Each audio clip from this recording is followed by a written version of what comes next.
인생을 복되게 만드는 길.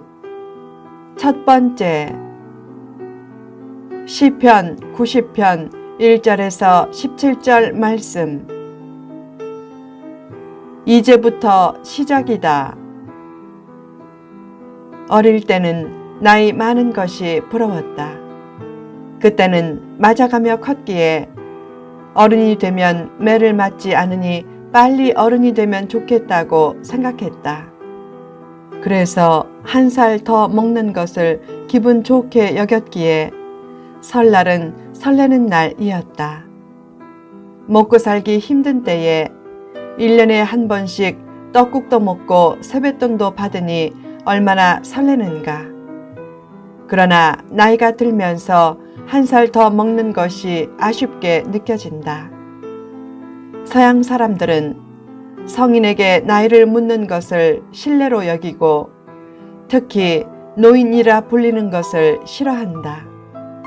레이건 미국 대통령이 재임 중 73세가 되었을 때 사람들이 나이가 많다니까 이렇게 말했다.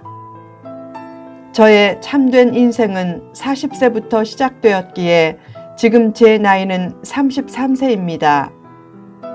멋진 사람이다. 우리 조상들에게는 그런 것을 즐길 여유가 없었기에 새해 첫날을 서러운 날이란 의미에서 설날이라고 불렀다. 한 일은 별로 없이 나이만 먹고 인간관계 속에서 많은 상처와 이별을 경험하고 가난과 고난 중에 살아가는 삶이 새해가 되면 더욱 부각되기에 설날은 서러운 날이었다. 경제적으로 어려우면 설날이 설레는 날이 아닌 더욱 서러운 날이 된다. 그래도 성도는 설날을 서러운 날이 아닌 설레는 날로 만들어가야 한다. 하나님 안에서는 희망이 넘치기 때문이다. 수시로 이제부터 시작이다 라고 생각하며 살라. 힘들어도 이제부터 시작이다 라고 외치면 낙심에 빠지지 않는다. 잘 나가도 이제부터 시작이다 라고 외치면 나태에 빠지지 않는다.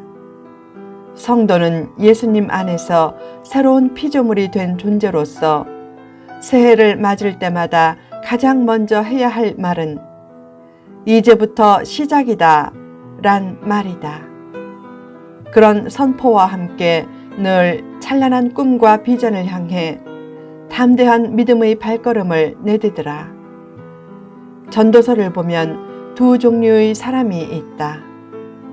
해 아래 사는 사람과 하나님 아래 사는 사람이다. 해 아래 살면 설날이 점차 사라지는 인생을 나타내는 서러운 날이 되지만 하나님 아래 살면 겉사람은 후패하나 속사람은 날로 새롭게 되기에 설날이 설레는 날이 된다. 늘 하나님 아래 살아감으로 설날을 서러운 날이 아닌 설레는 날로 만들어 가라. 인생을 복되게 만드는 길. 시편 90편은 모세가 쓴 유일한 시편으로서 인생을 의미 있고 복되게 만드는 지혜가 담긴 시편이다. 인생을 복되게 만들려면 어떻게 해야 하는가? 1. 주님을 기초로 삼으라. 모세는 고백했다. 주여, 주는 대대에 우리의 거처가 되셨나이다. 살다 보면 절망적인 환경에도 처하지만 그래도 성도에게는 늘 희망이 있다. 하나님이 그의 거처와 기초가 되기 때문이다. 게다가 성도에게는 영생의 희망까지 있다. 그런 의미에서 믿음이 있다는 것이 얼마나 복된 일인가. 필자는 가끔 이런 생각이 든다. 안 믿는 사람은 무슨 재미로 살까? 하나님을 잘 믿는다는 것은 다음과 같은 고백을 가지고 사는 것이다. 하나님은 저의 생명이고 전부입니다. 저는 하나님 없이는 살 수 없습니다. 그 고백 하나만 잘 해도 잘 믿는 것이다. 실제 하나님 없이 살 때는 삶이 얼마나 불안했는가. 필자는 하나님을 만나지 못했으면 분노와 불안으로 제 명예 못 살고 지금 이 세상에 없었을 것 같다. 하나님을 삶의 기초로 삼으면 불안과 공포와 흔들림은 크게 줄어든다. 설날은 서러운 날일 수 있다. 많은 일을 못했는데 나이만 먹어서 서럽고 내 곁을 떠난 사람을 생각하면 서럽고 점차 꿈과 비전이 희미해지는 것 같아서 서럽다. 그러나 하나님을 삶의 기초로 삼고 나아가면 설날은 희망이 넘치는 설레는 날이 된다. 늘 하나님을 삶의 기초로 삼고 축복에 대한 설레는 기대를 가지고 내일을 향해 나아가라.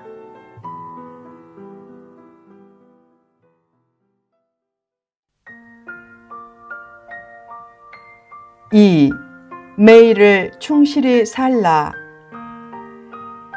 모세는 주의 목전에는 천년이 지나간 어제 같고 밤의 한순간 같다 라고 노래했다. 그만큼 세월이 빨리 지나간다는 말이다. 세월은 나이를 먹을수록 더 빨리 가는 것 같다. 20대에는 시간이 시속 20km로 가고 40대에는 시간이 시속 40km로 가고 60대에는 시간이 시속 60km로 가는 것 같다. 또한 인생은 없고 없고 없다가 가는 것이다. 어렸을 때는 철없고 청년이 되면 속없고 중년이 되면 정신없고 노년이 되면 형편없게 된다. 그러므로 세상이나 세상에 있는 것들을 너무 사랑하지 말고 짧은 인생을 가치 있게 살도록 시간을 돈 이상으로 중시하며 살라. 그리고 벌써 내 나이가 이렇게 되었나 라고 생각하지 말고 아직 일할 수 있는 기간이 이만큼 남았다 라고 생각하라. 모세는 80세의 소명을 받고 그 후 40년을 멋지게 살았다. 나이가 많아도 지금부터라도 얼마든지 멋진 인생을 만들 수 있다. 구원받은 성도의 생명은 자신의 생명이 아닌 주님의 생명이고 시간도 자신의 시간이 아닌 주님의 시간이다. 한 번 흘러간 시간은 영원히 다시 돌아오지 않는다. 그렇다면 지금 시간이 얼마나 소중한가? 그 사실을 잊으면 시간은 인생을 무섭게 삼킨다. 외모가 잘생겨도 소용없다. 그 외모가 얼마나 가는가? 옛날에 잘생겼다고 하던 연예인을 지금 보면 초라해 보일 때가 얼마나 많은가? 세월은 젊음도 용모도 정력도 다 삼킨다. 그러므로 인생이 순식간에 끝나기 전에 하나님께 시간을 더 많이 드리고 하나님의 뜻을 이루려고 하라.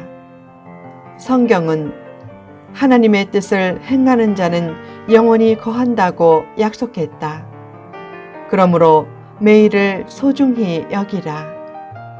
모세는 70 혹은 80의 인생이 수고와 슬픔만 남긴 채 신속히 지나가 버린다고 탄식했다.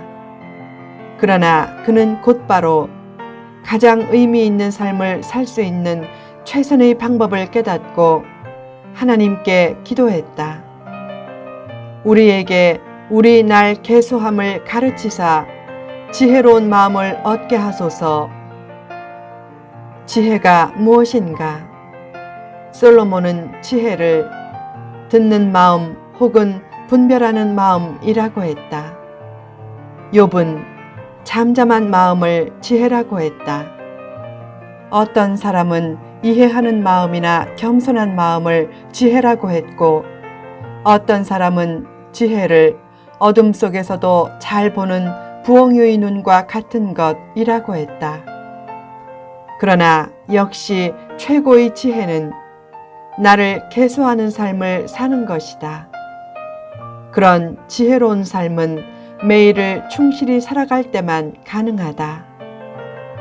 인생은 결과보다 과정이 중요하다.